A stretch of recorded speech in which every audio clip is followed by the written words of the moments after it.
right, so for those of you who do not know me, my name is Roy Forbes. I live across the street at 937. With Jan Waringa, who I guess is not here this evening, we are conducting a series of meetings every month, the first Monday of every month. And we're trying to encourage more and more neighbors to attend. This is a great turnout, thank you. But we'd like even double and triple if need be, so we can move to even a larger facility, because then that means people are involved and engaged. Yes, sir? Yeah, last month when there was a meeting that wasn't attended, it wasn't told that you're canceling. Yeah, that, on here I noticed that you had a meeting 3 days later, but didn't notify. I'm sorry? On 1/7. Oh yeah, on 1/7 there was I was sick, so I wasn't doing anything, and I believe Owen and then a few others still had a meeting. They discussed some things that related to pretty much rehashing a lot of what we did there. Okay, good. So, 6 of us were here and were not notified, and there was no sign. right, I didn't send out any memos, I didn't do anything because I was sick. So that's the other thing. Everybody needs to understand, we're a volunteer neighborhood. So if you want to do something and volunteer, let's all get involved. If things don't happen the way that we'd like them to, this is an ad hoc committee group. This is not a formal organization. But one of the reasons I find it a little concerning is it seemed like all the people who were for the HPOZ weren't here, and all the people that were against it were. Okay, this is not what these meetings are about. Okay, this is not meetings about for and against. So I'll go over this. The purpose of these meetings, and we're going to have them, I don't know, through June, July, August, whatever we feel we need as a neighborhood to be informed. This is about understanding development and preservation and what our concerns are, and we can quickly review that were identified in a December meeting, what our questions we have that we need answered, and then to get subject matter experts in, like our guest speaker this evening, to talk about what is an HPOZ. Because one of the concerns that many people have is there are lots of competing voices saying lots of competing things and sometimes or conflicting things. So we figured let's try and start getting subject matter experts in who are the source.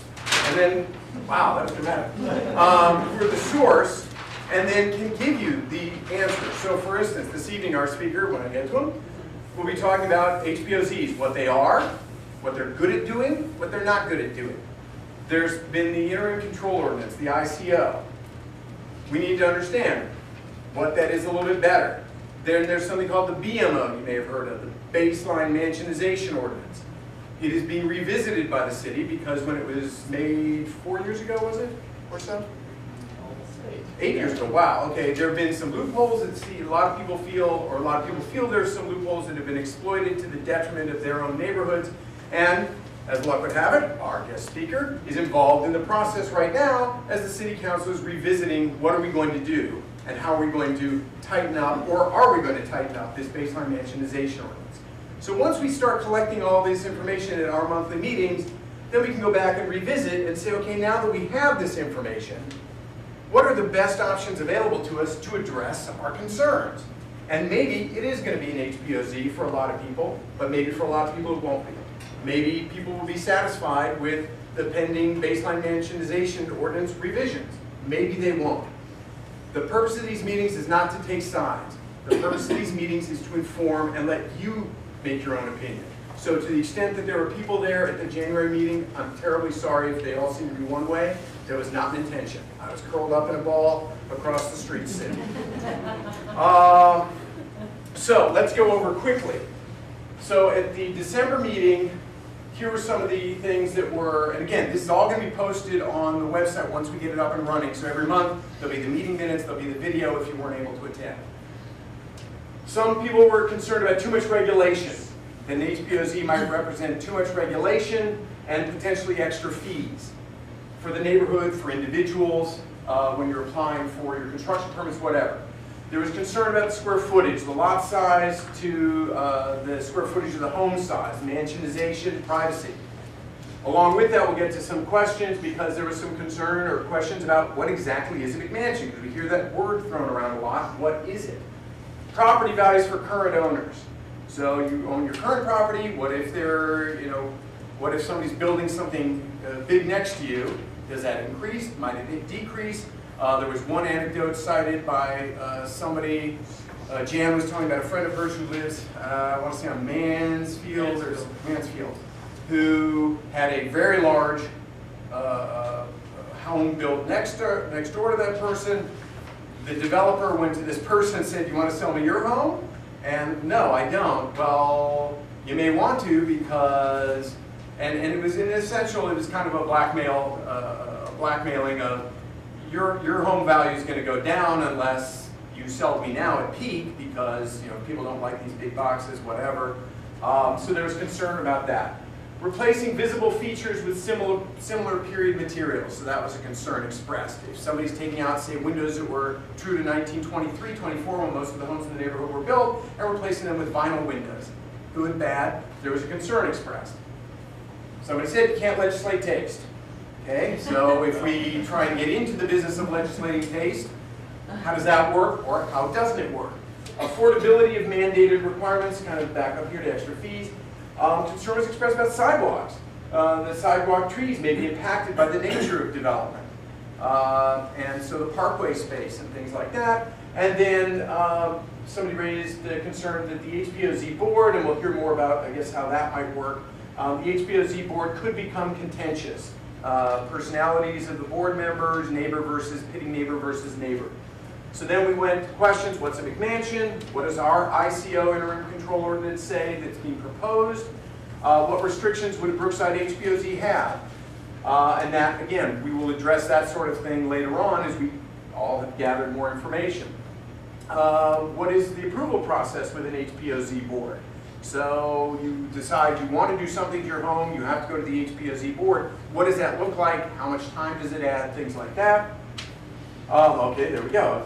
How much time does that add to the approval process, renovation, construction? And then how to identify inventory turnover, especially with older, long-time residents. So somebody was saying, hey, is there a way that we could figure out or to get in touch with neighbors who maybe are long-time residents, 30, 40, 50 plus years, not uncommon in our neighborhood, and how to reach out to them to say, look, when you are looking to move on, sell whatever, can you let us as a neighborhood know, because maybe then we can try to identify buyers who might not be looking to do something that we might not want. So there was those questions. And again, you can there, see, timed it perfectly. And timing is everything. So I don't know. I figure what we'll do, since our featured speaker is so generous with his time, because again, yes, I will tip my hand that works for the city in their planning and land use management department in the Office of Preservation Resources. Close enough. Okay, that's right. Okay, and that this is his private time. So he's generously, technically, I guess, when you're a city employee, they treat you like you're on the clock 24 hours a day, but it's not fair. But generously, he's donated his time this evening, taken away from his family, to be with us. So I will introduce Mr. Bernstein, and then at the end, we'll take questions, answers. If there are other concerns maybe that we haven't voiced, captured before, we can take them at that time, but let's focus all attention here. And do you want to hold questions till you're done, or do you want to take them on the fly? I think we can take them up. We can keep it fairly informal as long as it doesn't get us too far off track. So I'm happy to do it along the way. Thank you for the invitation. Happy to be here tonight. Again, my name is Ken Bernstein, and I'm a principal city planner and manager of the Office of Historic Resources, which is part of our city planning department.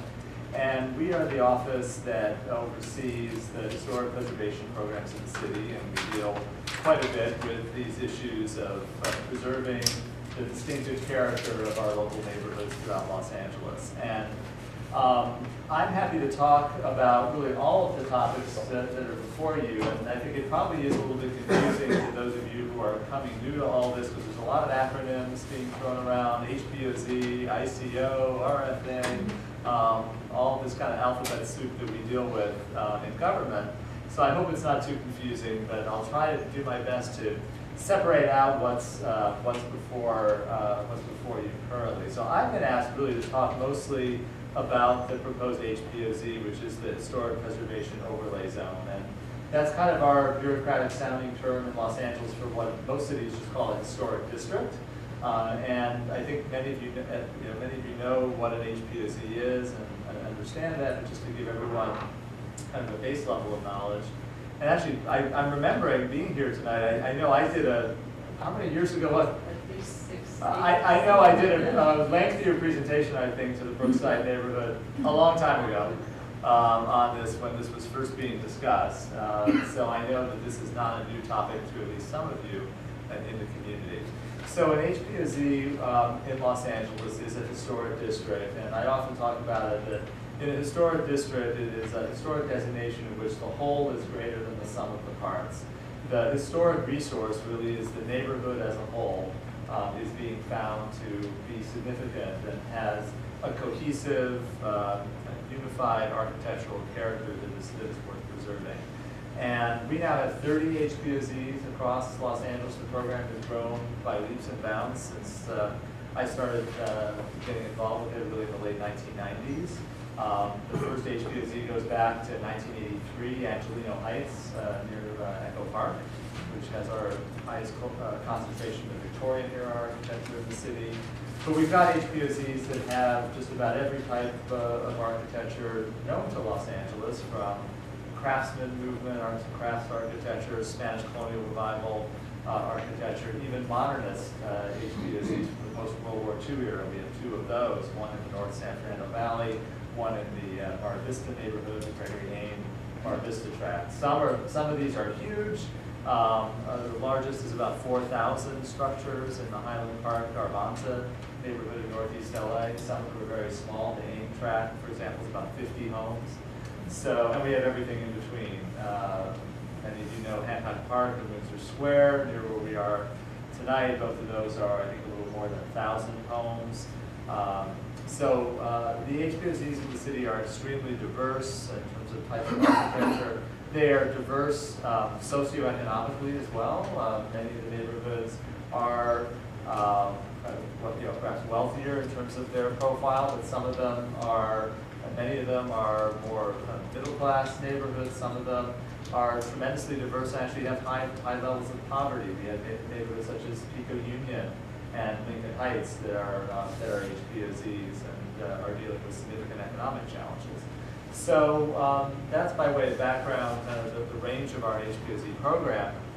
An HPOZ, it really is a bottom-up process. It's a grassroots effort, so it's not something that we at the city impose on neighborhoods in a kind of a top-down basis. It really is something that emanates from the community, and ultimately, it really is a partnership, kind of bottom-up and top-down. The city working very closely with neighborhoods, both to pursue the adoption of the HPOZ, and then, if it is approved, in the administration of the program. I see you've had some discussion about the HPOZ boards, and that is something that makes Los Angeles' HPOZ program pretty unique. Most cities, there's a single historic preservation commission that reviews all projects in all historic districts. New York, for example, has over 100, I think now, about 100 historic districts, and they have a single New York preservation Landmarks Preservation Commission that reviews work in all of those neighborhoods. The City Council, in originally approving our HPOZ ordinance, realized that Los Angeles is a very large, diverse, decentralized city, and our program reflects that, in that each of our HPOZs is not overseen directly by our single Cultural Heritage Commission or one Preservation Commission, but instead we have an individual 5-member HPOZ board for each of the HPOZs in the city. So we have a large number of, these are all volunteers from the community as well as expertise, perhaps from the broader community. Typically, at least 3 of the 5 of the HPOZ board members are from within the boundaries, within the district itself. If it's difficult to find specialized expertise that's required as part of the board, it is possible to go outside for that type of expertise. So, for example, each HPOZ board is supposed to have a licensed architect, so that there is design expertise, someone who can skilled with reading plans and working with other architects and project applicants. So the architect is a key member of that board. Often that person is from within the boundaries of the HPOZ, often it's not. The architect may be from another nearby area.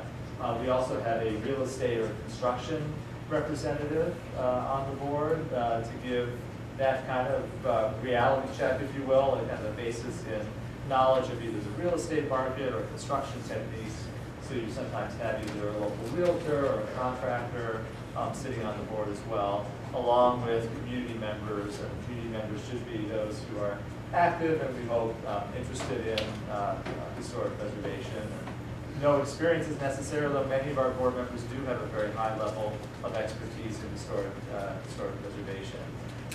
With those 5-member boards, our office, the Office of Historic Resources, again, given how decentralized the program is, we think it's very important that we provide some kind of unity and consistency to the program so that it does not, that each board, although each board inevitably takes on its own personality to some degree, we want to ensure a high level of review and excellence across the program. So we do training for board members when they come on the board, as well as ongoing training and conferences that provide kind of that level of continuing education, networking opportunities, and expertise for the board members. Each of our HPOZ boards is supposed to agendize a meeting twice a month.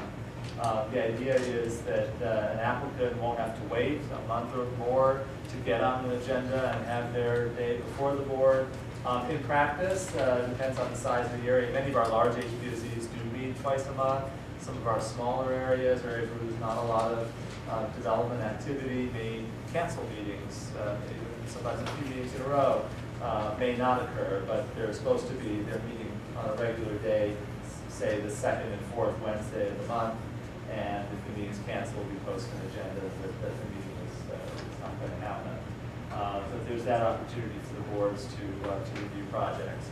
Each of our HPOZ boards has their work guided by an adopted preservation plan for the neighborhood. And this has been in our HPOZ ordinance for a long time. It's really only about 5 or 6 years ago that we finally were able to catch up and one big kind of crash program have all of our HPOZs actually have adopted current preservation plans. And the preservation plans are critical to give everyone involved in the HPOZ process, whether you're a homeowner or an applicant looking at the area or a potential home buyer looking at the area, kind of give you both kind of the rules of the game, so to speak, what are the procedures by which the HPOZ operates, who reviews different types of requests, what types of requests are subject to the HPOZ's review and which might be exempt, what has to go before an HPOZ board, and what could be signed off by our planning staff as more minor work.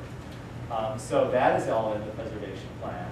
And then, perhaps even more importantly, design guidelines are in the preservation plan.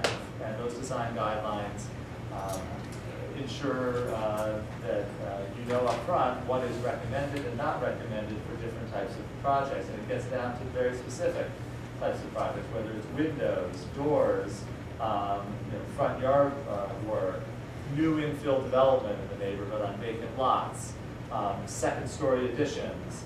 And so these different categories of work each have their own design guidelines associated with that, with what is recommended and what is not. And those guidelines are rooted in accepted historic preservation standards, what are called the Secretary of the Interior standards for rehabilitation, which are used by just about every local government preservation program in the country, not only the National Park Service, from where they came, but they're based on the standards, and then the preservation plans really kind of elaborate and explain those standards in the form of guidelines, kind of break it down, we hope, in a much more understandable and accessible way, with a lot of illustrations as well for homeowners and applicants. Is there a handout on that? Yeah. Who writes the plan? The plan is written by, again, partnership between the city and the community. So we typically work with a working group. If there's not if we're doing a plan before there's an adoption of an HPOZ, and this is what we now do, we really do believe it's important that each HPOZ be adopted with a plan that is there from day one, rather than trying to imagine what it might be later. So we're typically working on the plan while going through the adoption process, and since there's not a board in place yet, we'll work with a working group, maybe not quite this large, but usually a working group of about a dozen community leaders from the neighborhood. And we try to get a diversity of backgrounds and interests and points of view as well on the working group to assist us in going through. We usually start with a sort of a template, some of our past preservation plans and basic structure, and allow the working group to say, well, in this neighborhood, this template, well, maybe they want to regulate paint color in a neighborhood with Victorian era architecture where multiple color paint palette is important. In this neighborhood, we don't want to review paint color. Or in another neighborhood, front yard landscaping is very important, and we don't want to review that here.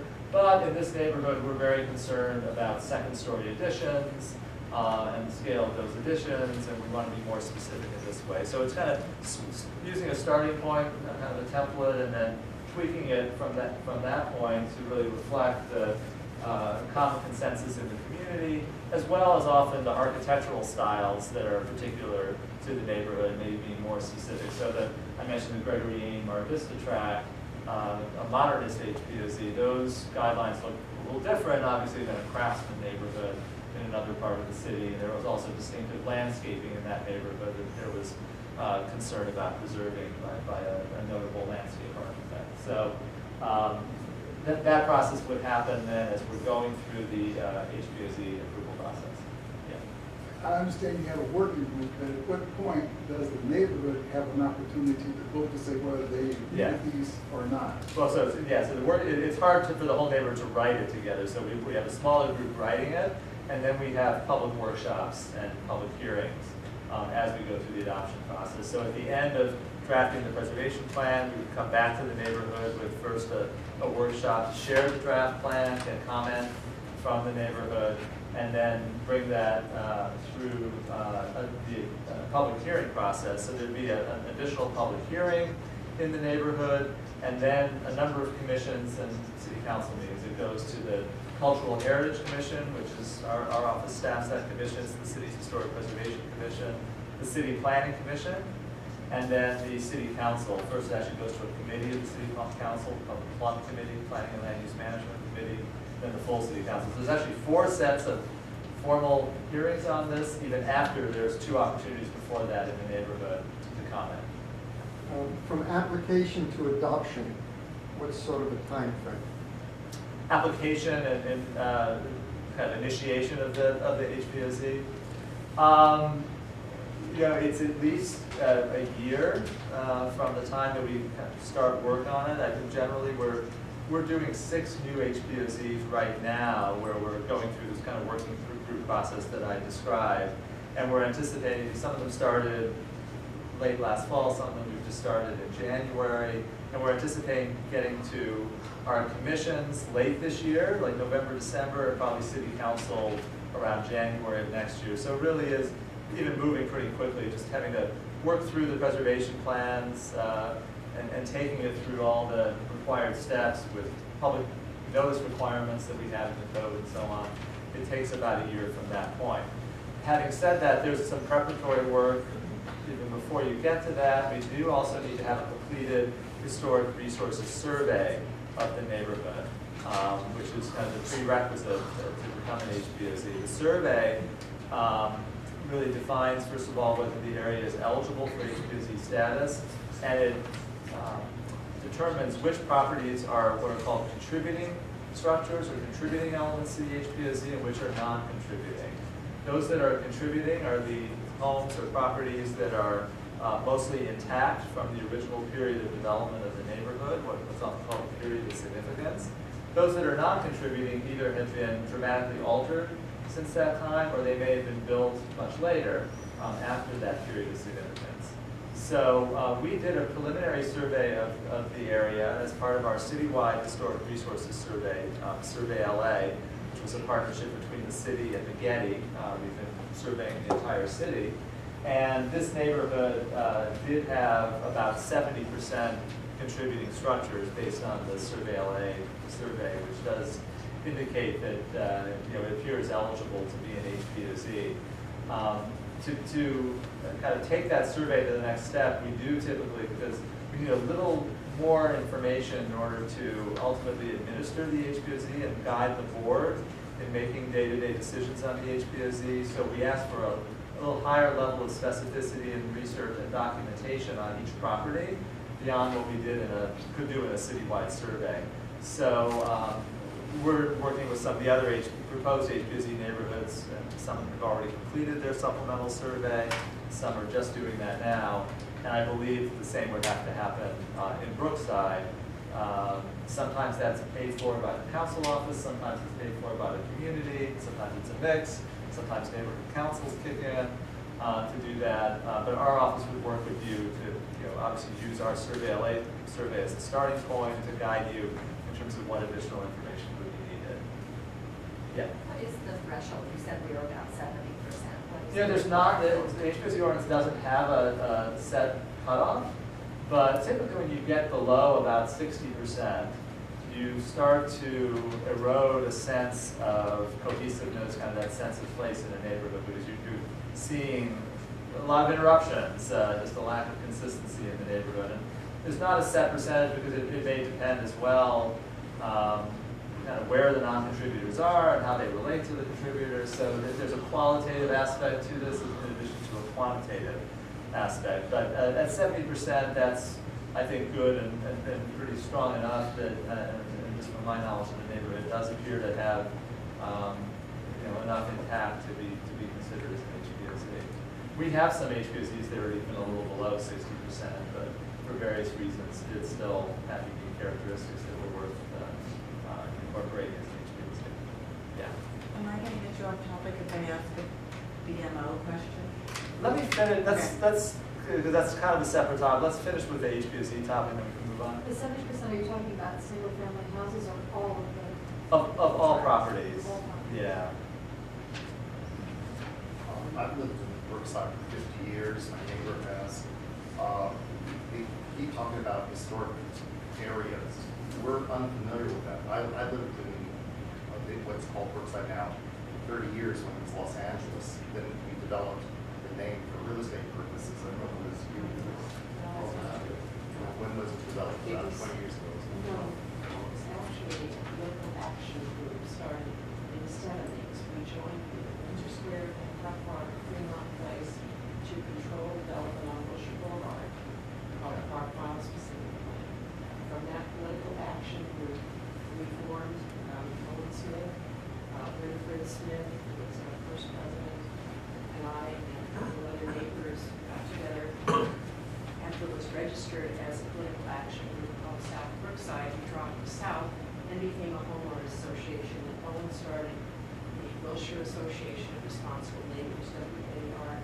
So that was our first gathering, and we extended the boundaries from Highland over to Muirfield. Okay, but in studying architectural history at UCLA, architecture of Los Angeles, I see no significant architectural history in this area. I'd like to be informed of it, but it also seems like we're having our properties, in effect, our rights would be taken away if you're going to impose historical status on. I'd like to hold off on that. I'd like to hold off on that because that's taking us down a different path. Let's learn about what the HPOZ is before we start questioning those sorts of things. Well, We have a limited amount of time till 8 o'clock. I have We to have to have it out, and we always push off questions after questions. Well, no, when we get to them, sir, I'm sorry, We got to them at the December meeting, you asked a lot of questions and we addressed them. We did, and they were on there. I captured every one. I'm going to table that because Mr. Bernstein's time is limited, our time is limited. In terms of the questioning the historic value of the homes, that is not what this meeting is about tonight. We're not questioning is Brookside in compliance. We're asking about what an HPOZ is, what a BMO is, what an ICO is. We can have a separate meeting to address all those other questions, and if you want, I'll be happy to organize it. Maybe just to answer generally though, again, I started by saying in an HPOZ the whole is greater than the sum of the parts. In an HPOZ, it's not necessary for any of the homes to be individually eligible for historic designation.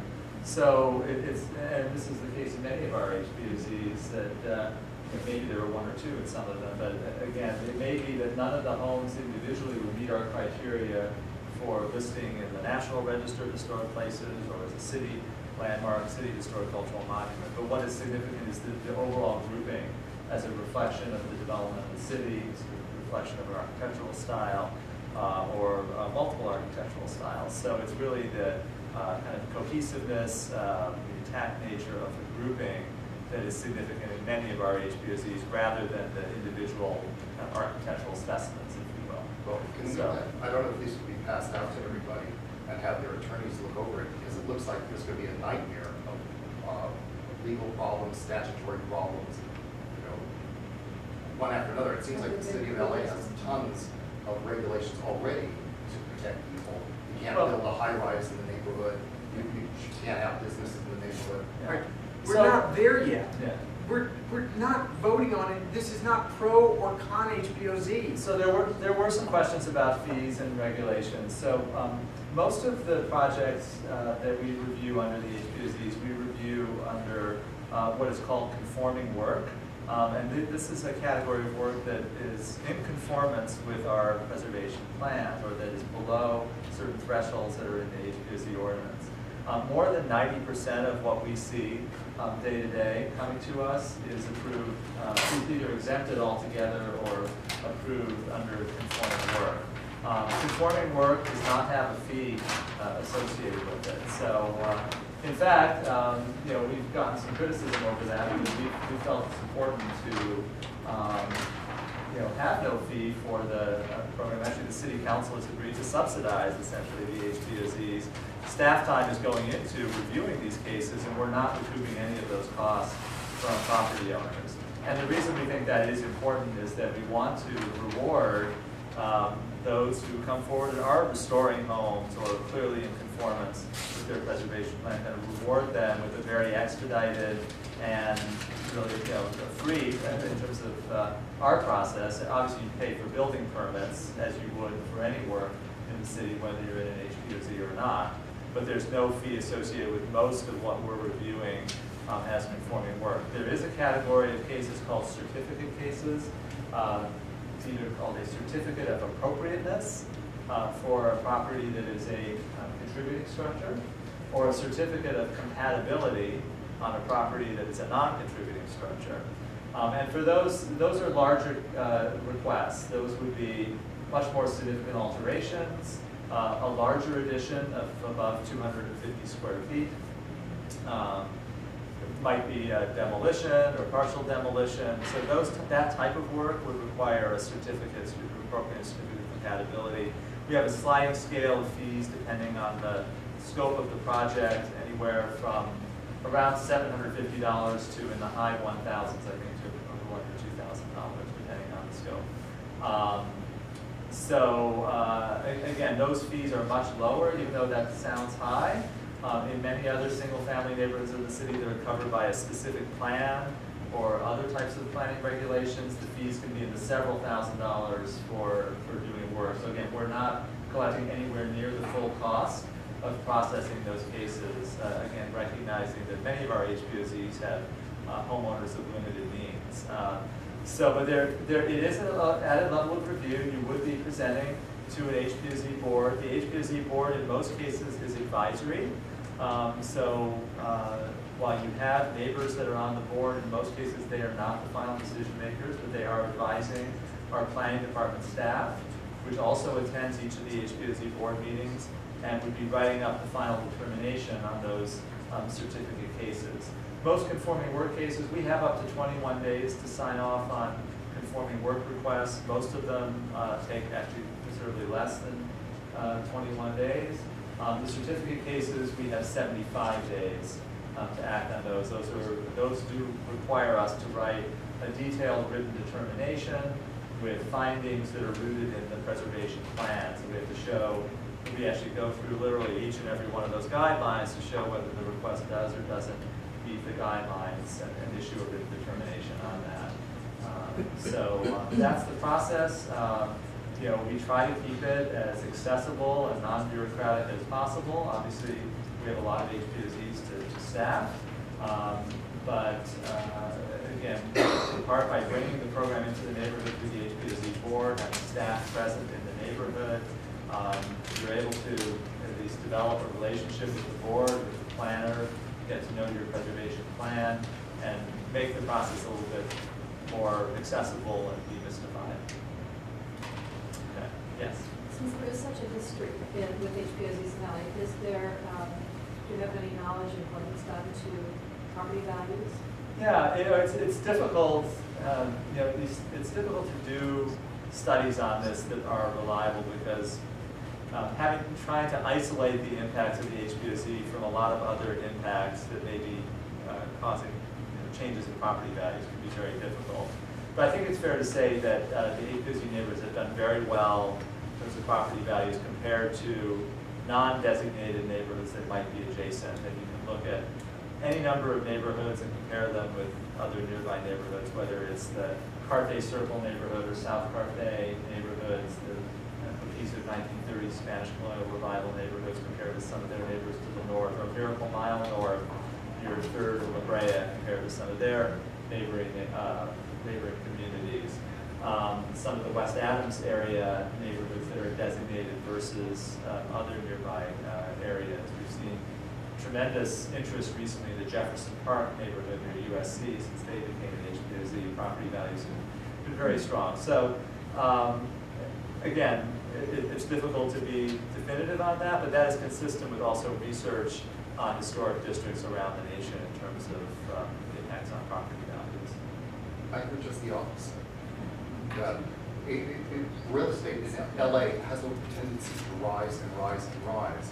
And to say that it rose because of the HPOZ instead of in spite of the HPOZ is very questionable, because it's very hard many times to sell HPOZ properties because of the limitations and the taking away of property owners' rights. Yeah, I mean, that's not been our experience just in managing the program. And again, some of the, let's say, the small neighborhoods like the Gregory Ain Tract, which these are small homes, the 1,200 square foot homes from the late 1940s, early 1950s in Mar Vista. Now, obviously, West Side values have been rising overall, but some of these homes have been selling for $1.5 to $2 million that are 1,200, 1,300 square feet. And in that neighborhood, same goes for, as I said, Jefferson Park, where obviously property values are rising quite a bit, but these were homes that were selling for $200,000 or $300,000 just a few years ago. We just saw a listing last week of some Jefferson Park homes of $800,000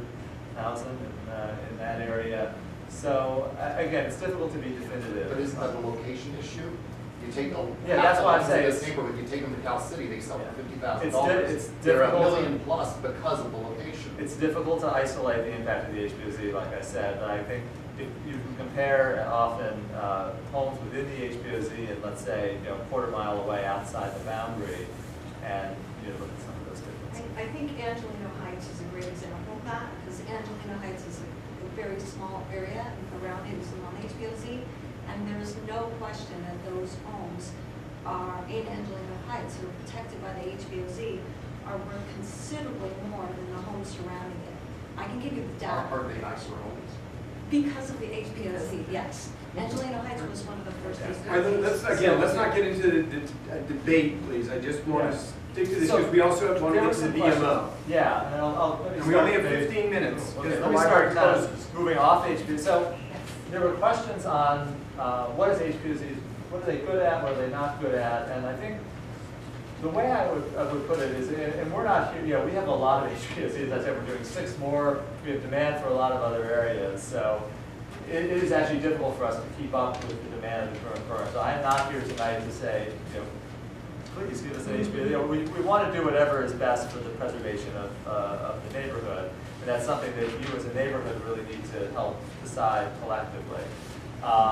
Obviously, we believe in HPOZs as a tool and think we manage the program effectively, but it's up to you to decide whether it's the right tool for this neighborhood. And what I would typically say is that if your goal is to preserve the kind of cohesive architectural character and historic features of a neighborhood, then the HPOZ is the right tool. I don't think we have a better tool in terms of preserving the overall architectural character and a sense of kind of historic cohesiveness that many of our neighborhoods have. There's not really a better tool than an HPOZ to do that. Some neighborhoods, though, are really less concerned about preserving architectural features, overall architectural character, neighborhood character, and more concerned about overall scale of homes and massing, and preserving the general neighborhood character as opposed to the specific historic character of the neighborhood. And if really that's the main concern in this neighborhood, then you may decide that the HPOZ is not the right tool.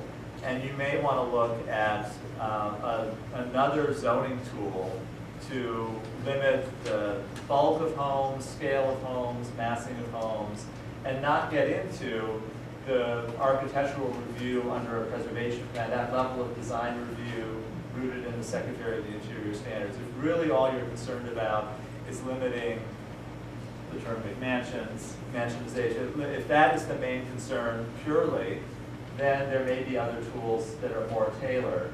So that gets into what's going on right now. So a couple other things are happening. We're pursuing all these new HPOZs. We really are trying to do a comprehensive neighborhood conservation initiative in the city to try to preserve the character of our most unique single-family neighborhoods. So part of that is all the HPOZs we're doing, but we are also amending the Baseline Mansionization Ordinance, which, as was said earlier, it was passed in 2008, and it was an attempt to try to limit the size of single-family homes. Unfortunately, what happened is that when that got to City Council, actually kind of on the council floor, there were some amendments made that watered down the ordinance a bit from what our department had initially proposed. And it allowed for some bonuses, 20% bonuses to go a little larger if certain features were included, such as a green building or articulation of a facade or setting back a second story. So there are a number of ways to actually go above the base level of what's called floor area ratio, the base area floor area that was permitted. And so most of the homes that actually were yielded as a result of the Baseline Mansionization Ordinance were, I think, larger than many neighborhoods wanted to see. So as we started seeing that type of development pressure, there were a number of city council proposals. Our office and the Department of City Planning generally has now been moving forward with amendments to the Baseline Mansionization Ordinance. We went out with a draft set of ordinance procedures or ordinance language in November or December. We had a series of hearings around the city in December, just before the holidays. We got about 650 comments on that, pro and con, that we are now working our way through and having to kind of process all of that and do some required environmental review.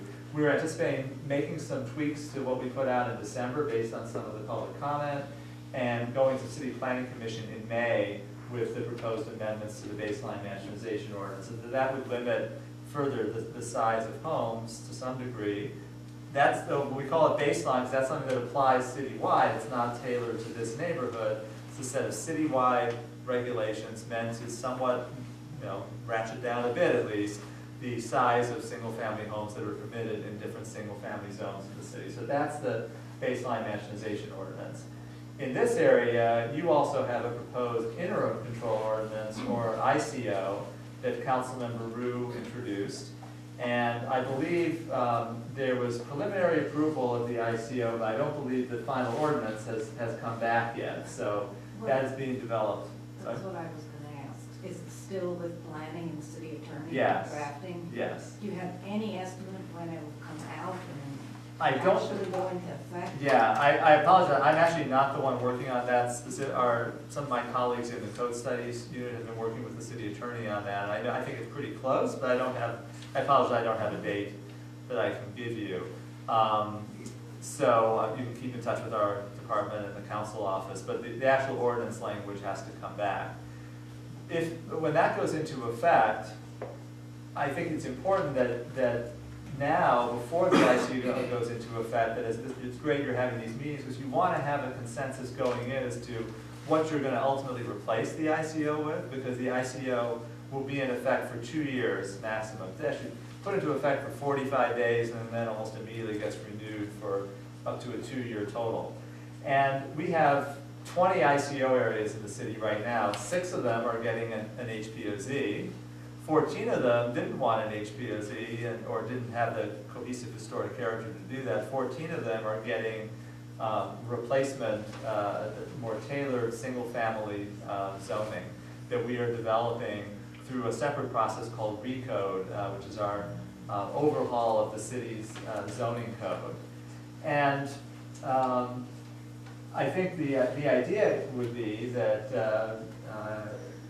at some point, and we hope that perhaps after the 2 years, either we would be able to adopt an HPOZ in that time, or you'd have something else to replace it that would address your goals of maybe that are not historic, but that might have to do with reducing bulk and massing, or there's a variety of things that zoning could do. You could require detached garages as a way of maintaining a certain rhythm and streetscape, and creating a little bit of room around the houses. You could limit the scale of second-story additions if you wanted to do that, or even require one-story construction in some areas.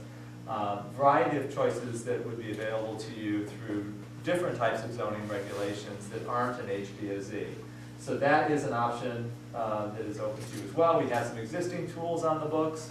There's something called a community design overlay, or a CDO, to throw more acronyms at you.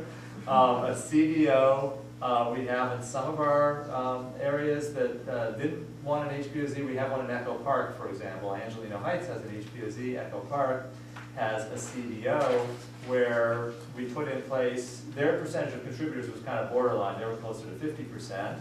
Decided not to do an HPOZ there, but did put in place reviews of demolitions, as well as design guidelines for the neighborhood, but not quite to the level of specificity of an HPOZ. So these are all options if there's not support for an HPOZ. Again, we do think, we believe in the HPOZ program. We think the neighborhood, based on the survey that we've seen, would qualify for HPOZ status, but it is something that we'd want to see a neighborhood consensus on. If you have a CDO, does that also go through approval through your office? It's a different section. It's our some of our community planners who would work on that. So you're still bound to rules for your neighborhood? Yeah, exactly. It's still an ordinance. It's a law, and you'd be tied to. You would have design guidelines. The guidelines would be a little less prescriptive in terms of preservation of historic features, but could get into more, as I said, general issues of massing, scale, even potentially demolition review if you wanted, and overall neighborhood compatibility.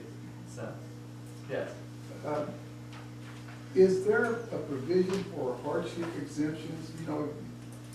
Sometimes you have a younger family and their needs change over the years and they want to do something more. Is there something there that will allow them to do that? Yes, so the term hardship exemptions is something that we use with our ICOs, the interim control ordinances, because typically the ICOs are very prescriptive, meant to try to just keep things sort of intact while you're developing something permanent.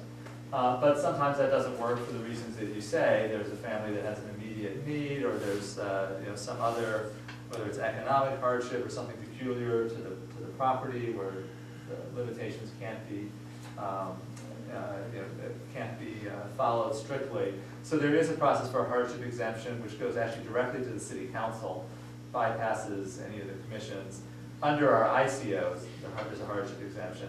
The HPOZs, there's a process for application, so there's not really a hardship exemption procedure, but there's always a process by which kind of that hardship or those special circumstances can be heard through our regular HPOZ process, whether conforming work cases or one of the certificate cases that I mentioned earlier.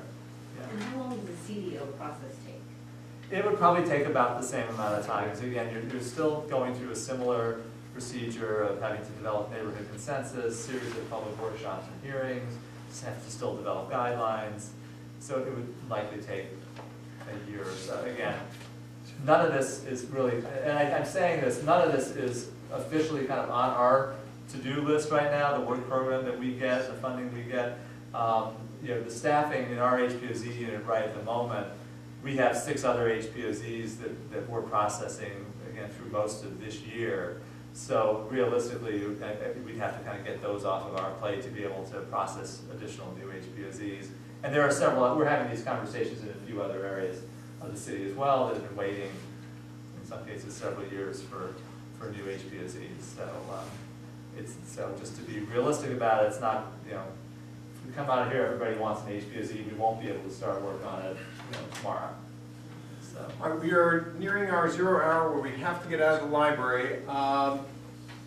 Before, we probably need one more question. Before we do that though, the next meeting, Jan and I were looking at getting some former commissioner on the city's planning and use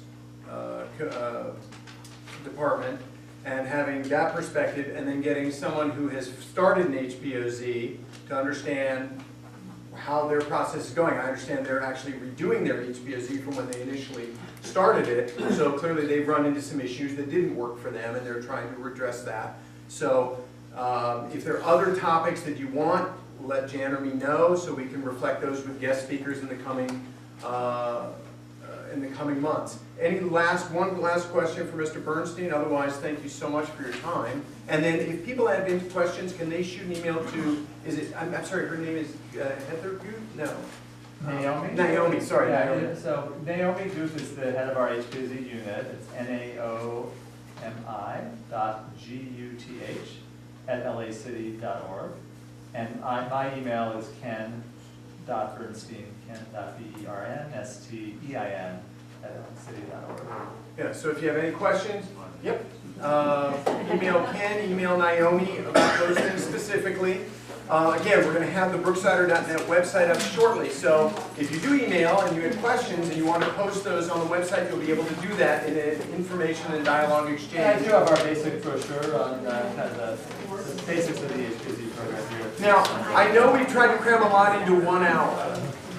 The reason why is because people in the past, historically, have balked at meetings longer than that. Now, the library, we can get in at 6:30 if people want that extra time, if you think it's important. But, I don't want to be the only one in the room from 6:30 to 7 waiting for everybody to come in. So, if you feel strongly that you would like more time, email me, let me know. Our next meeting is Monday, March 7th, and again here, for now, starting at 7 o'clock. Thank you so much. Thank you. There'll be an email.